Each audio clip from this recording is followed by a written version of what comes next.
ത്രിയേക ദൈവത്തിന് സ്തുതി. വിശുദ്ധ നോമ്പിൻ്റെ ഈ 4-ാം ദിനത്തിൽ ക്രിസ്തുവിൻ്റെ വ്യക്തിത്വം അല്ല എങ്കിൽ ക്രിസ്തുവിൻ്റെ അനന്യത, ഐഡൻറ്റിറ്റി ഓഫ് ക്രൈസ്റ്റ് എന്നുള്ളതാണ് ചിന്താവിഷയം. ഈ ചിന്താവിഷയത്തെ സ്വാംശീകരിക്കുകയും മനനം ചെയ്യുകയും ചെയ്യുന്നതിന് സഹായകരമായ 3 വേദഭാഗങ്ങളാണ് നിർദ്ദേശിക്കപ്പെട്ടിരിക്കുന്നത്. യെശയ്യാ പ്രവചനം 9-ാം അധ്യായം 1 മുതൽ 7 വരെ, 1 കൊരിന്ത്യർ 1-ാം അധ്യായം 20 മുതൽ 25 വരെയുള്ള വാക്യങ്ങളും, വിശുദ്ധ മത്തായിയുടെ സുവിശേഷം 16-ാം അധ്യായം 13 മുതൽ 20 വരെയുള്ള വാക്യങ്ങളും. ഇതിലേറ്റവും പ്രസക്തവും യേശുവിൻ്റെ വ്യക്തിത്വത്തെ, അനന്യതയെ പ്രത്യക്ഷമായി പ്രതിപാദിക്കുകയും വിശകലനം ചെയ്യുന്ന ഭാഗങ്ങൾ ഉൾക്കൊള്ളുന്നത് വിശുദ്ധ മത്തായിയുടെ സുവിശേഷത്തിൽ പറയുന്ന മേൽപ്പറഞ്ഞ ഭാഗങ്ങളാണ്. വിശുദ്ധ മത്തായിയുടെ സുവിശേഷത്തിൽ ഞാൻ ആരാകുന്നു എന്നാണ് നിങ്ങൾ പറയുന്നത് എന്ന യേശുവിൻ്റെ ശിഷ്യന്മാരോടുള്ള ചോദ്യവും അവരുടെ ഉത്തരവും നിഗമനങ്ങളുമൊക്കെ യേശുവിൻ്റെ വ്യക്തിത്വത്തിൻ്റെ വിഭിന്ന മുഖങ്ങളും ഭാവങ്ങളും സവിശേഷതകളും ഒക്കെ പ്രതിപാദിക്കുന്നവയാണ്. ഫിലിപ്പിൻ്റെ കൈസരിയുടെ പ്രദേശത്ത് എത്തിയ ശേഷം യേശുക്രിസ്തു തൻ്റെ ശിഷ്യന്മാരോട് ചോദിക്കുന്ന ചോദ്യമാണല്ലോ, ഞാൻ ആരാകുന്നു എന്നാണ് നിങ്ങൾ പറയുന്നത്? Who do you say that I am? തന്നെക്കുറിച്ച് ശിഷ്യന്മാർ അഭിപ്രായം പറയുന്നത് കേൾക്കുവാനുള്ള കൗതുകം കൊണ്ടാണ് യേശു ഇപ്രകാരം ഒരു ചോദ്യം ചോദിച്ചത് എന്ന് നമുക്ക് കരുതുവാൻ സാധിക്കുകയില്ല. അതുവരെയുള്ള യേശുവിൻ്റെ പ്രവർത്തനങ്ങളിൽ പങ്കാളികളായ ശിഷ്യഗണത്തിന് യേശുവിൻ്റെ ജീവിതത്തിൻ്റെ അർത്ഥവും ഉദ്ദേശവും മറ്റാരേക്കാളും കൂടുതൽ മനസ്സിലാക്കുവാൻ കഴിവുള്ളവരായിരുന്നുവല്ലോ. യേശുവിൻ്റെ പരസ്യ ശുശ്രൂഷയുടെ കാലത്ത് യേശുവിനെക്കുറിച്ച് ജനങ്ങൾ പൊതുവെ പല സംശയങ്ങളും വെച്ചു പുലർത്തിയിരുന്നു. അവർ പല അഭിപ്രായങ്ങളും ഓരോ കാലത്തും പറഞ്ഞു. അവർ പലതരത്തിലുള്ള നിഗമനങ്ങളിലെത്തി. ക്രിസ്തു രാജാവ്, കർത്താവ്, പ്രവാചകൻ, ദൈവപുത്രൻ, മശിഹ, ദൈവം എന്നിങ്ങനെ പല വിശേഷണങ്ങൾ അവർ യേശുവിന് നൽകുകയുണ്ടായി. ശിഷ്യന്മാരോട് യേശു ചോദിച്ചത് ജനങ്ങൾ തന്നെക്കുറിച്ച് എപ്രകാരമാണ് മനസ്സിലാക്കിയിരിക്കുന്നത് എന്നുള്ളതായിരുന്നു. നൂറ്റാണ്ടുകൾക്ക് ശേഷവും മനുഷ്യ സമൂഹത്തിന് മുമ്പിൽ ഉയർന്നു നിൽക്കുന്ന യേശുവിൻ്റെ ചോദ്യം പ്രസക്തമാണ്. യേശുവിനെ കണ്ടുമുട്ടുന്ന ഓരോ വ്യക്തിയും ഇന്ന് നേരിടുന്ന യേശുവിൻ്റെ ചോദ്യമാണ്, ഞാൻ ആരാകുന്നു എന്നാണ് നിങ്ങൾ പറയുന്നത്? പലസ്തീനിലെ പരസ്യ ശുശ്രൂഷയുടെ കാലത്ത് യേശുവിനെ തൻ്റെ സമകാലിക സമൂഹം ചിന്തയിലും വാക്കിലും പ്രവൃത്തിയിലുമൊക്കെ ഒരു പ്രവാചകനായി വീക്ഷിച്ചിരുന്നു എന്നതിന് സുവിശേഷത്തിൽ ഉടനീളം ധാരാളം സാക്ഷ്യങ്ങൾ ഉണ്ട്. യേശു താൻ പ്രവാചകനാണെന്ന സൂചനയിൽ പലപ്പോഴും സംസാരിച്ചിട്ടുമുണ്ട്.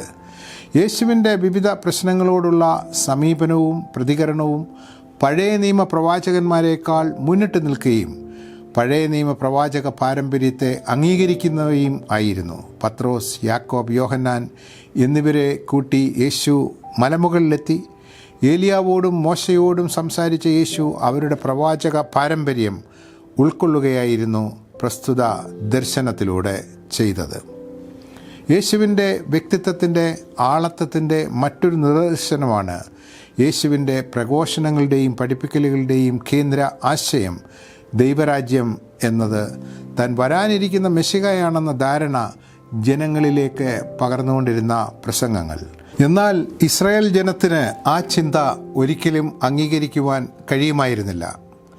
ഇസ്രയേലിൽ നിന്നും ഒരാൾ ഉയർന്നു വന്ന് ലോകത്തിനു മേൽ അധിപതിയാകുമെന്ന് തലമുറകളായി സ്വപ്നം കണ്ടിരുന്ന ഒരു ജനസമൂഹത്തിന് അവരുടെ സങ്കല്പത്തിലെയും പ്രതീക്ഷയിലെയും മശിഹ തങ്ങൾക്കിടയിൽ നിന്നുള്ള ഒരു മരപ്പണിക്കാരനായിരിക്കുമെന്ന് ഒരിക്കലും വിശ്വസിക്കുവാനും കഴിയുമായിരുന്നില്ല. യേശു താൻ മെശിഹ ആകുന്നു എന്ന അവകാശവാദം തൻ്റെ പഠിപ്പിക്കലുകളിൽ ഊന്നി പറഞ്ഞിരുന്നു. രാജകീയ പരിവേഷമോ പ്രതാപമോ ഇല്ലാത്ത ഒരു മശിഹ തങ്ങൾക്ക് വേണ്ടി ഉദയം ചെയ്യുന്നു എന്ന ധാരണ സാധാരണ ജനങ്ങൾക്ക് അന്ന് നിലവിലുള്ള അവരുടെ സങ്കല്പത്തെ തകിടം മറിക്കുന്നത് തന്നെയായിരുന്നു.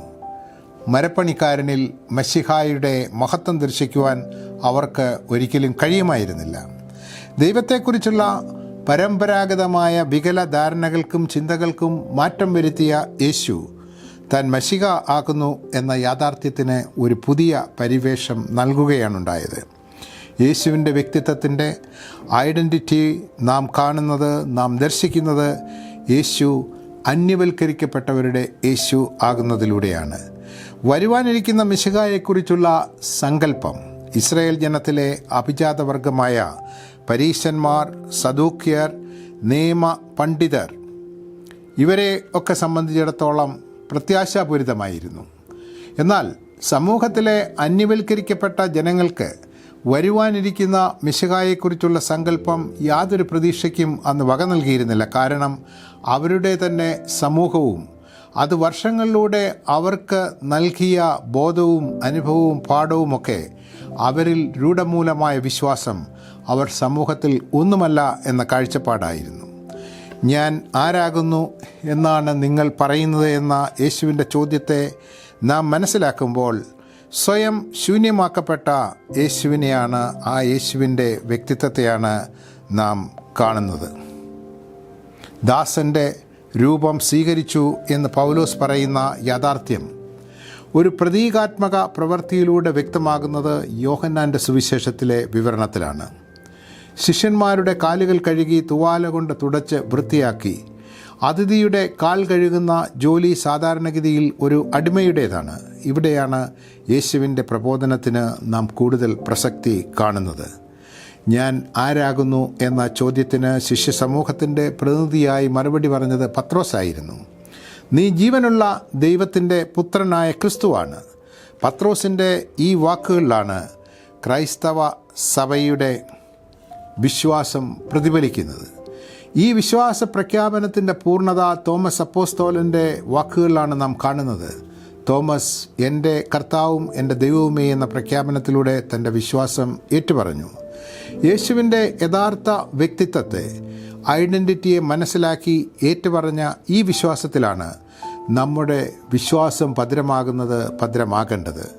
യേശു ആരാകുന്നു എന്ന ചോദ്യത്തിൻ്റെ പ്രസക്തിയും എൻ്റെ കർത്താവും എൻ്റെ ദൈവവുമേ എന്ന വിശ്വാസ പ്രഖ്യാപനവും സത്രത്തിൽ ഇടമില്ലാത്തതിനാൽ കാലിത്തൊഴുത്തിൽ പിറന്ന യേശുവിന് തലചായ്ക്കാൻ ഇടമില്ലായിരുന്നു. ചുങ്കക്കാരനോടും പാപിയോടും അവഗണിച്ചവരോടും സമയം ചെലവഴിച്ച യേശു, തന്നെ ഒറ്റിക്കൊടുത്ത ശിഷ്യനെ പോലും സ്നേഹിച്ച യേശു, മത നേതൃത്വത്തിൻ്റെ വിധിയിൽ കുറ്റവാളിയായി ക്രൂശിലേഖപ്പെട്ട യേശു, ഈ യേശുവിനെയാണ് നൂറ്റാണ്ടുകൾക്ക് ശേഷവും കർത്താവും ദൈവവുമായി വിശ്വാസ സമൂഹം ഏറ്റുപറയുന്നത്.